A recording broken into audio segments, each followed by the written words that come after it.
Hi, this is Venia from Venia Ethnic Designs, and I'm so excited to talk to you today about what I'm doing with an ancient Japanese technique of Shibori Arashi. Now this is a top that I've made. It's made from silk, and it starts out this way, but I had to cut it out and serged all the edges and everything, and now it's going to be ready for dyeing.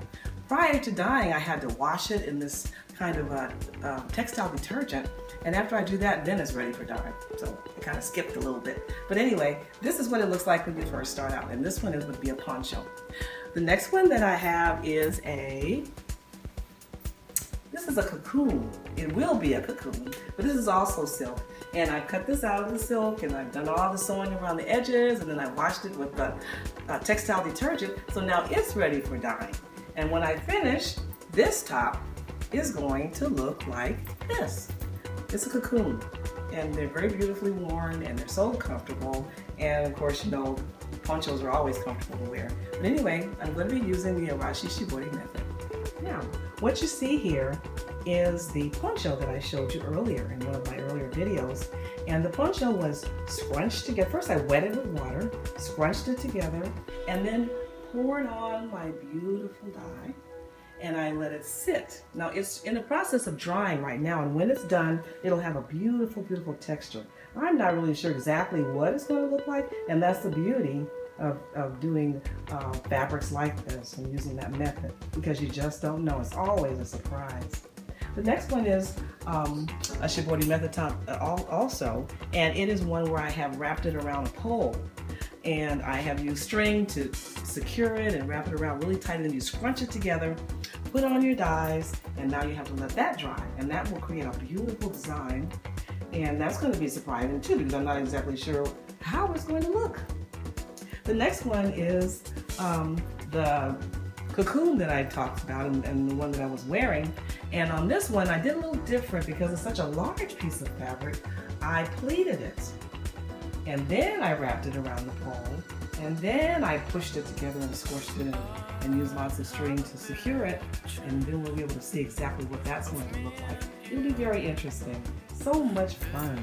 I enjoy this. We used to go.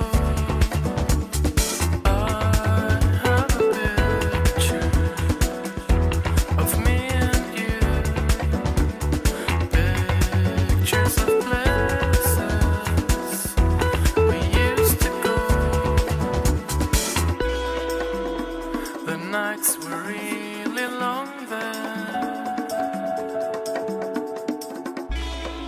and I know that we belong there. The nights were really long there. Thank you so much for being with me today and watching what I had to share with you. And I'll be able to talk with you really soon as these dry, and then I'll be able to share with you the final outcome of everything. Thank you so much for visiting Venia Ethnic Designs. Bye-bye. Remember last week when I talked with you, I was showing you some items that I was dyeing and twisting and folding and clamping. I was using the Arashi Shibori method. Well, this was one of the pieces that I started out with. Remember, it was all white. And this was going to be my cocoon jacket, and it was all plain because I sewed it up. And now I have the results of the ones that you saw before, the ones that were wrapped around poles and the one that was in the dish. Sorry to say, but the one that was in the dish, the metal pan, didn't turn out too good, so I won't be showing you that one. But I will be showing you the ones that did work out beautifully. This was the one that was the blue one that was wrapped around the pole. And this is the Arashi Shibori method. It's just beautiful, all the lines and everything like that. It was supposed to resemble something in nature. And so maybe like rainfall, raindrops, that kind of thing. And that's what it looks like. Beautiful. The other one was this pink one. This was the cocoon. And beautiful, because this one came out with some very, very faint chevron designs on it. And just beautiful. I expected there was going to be a little bit of white showing because it was all white, but that didn't happen. And that's the amazing thing about dyeing fabrics and folding and clamping and clipping and twisting. You just don't know what you're going to get. It's just so exciting.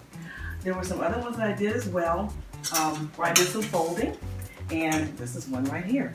Folded it and clamped it, dipped it in some dyes, and this poncho just came out beautiful. I just love it. The next one that I did was this one, and was trying to use kind of a sherbet color on it. And so I decided, let me fold in some pleats and iron them in and put some clips and clamps here and there. And I did that, and this is what I got. Just wonderful. This one also was a cocoon, and I folded this one like a flag, like an American flag when you're giving it to someone as a gift or whatever. And I said, need to put on some rubber bands, so I did that. Maybe I need to clip something here and there, so I did that.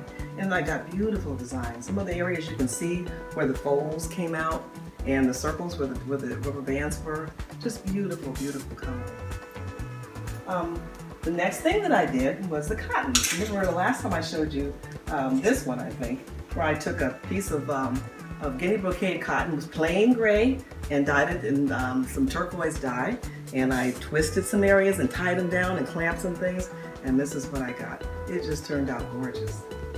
The next one that I did was also a fabric. This one started out like this.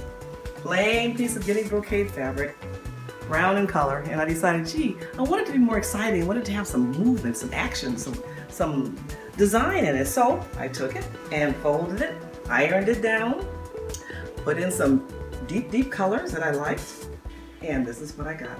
It just turned out wonderful. And if you look on the back, there was also a surprise for me because I didn't know this was going to happen. If you look at that little design at the very bottom of the shirt, that happened.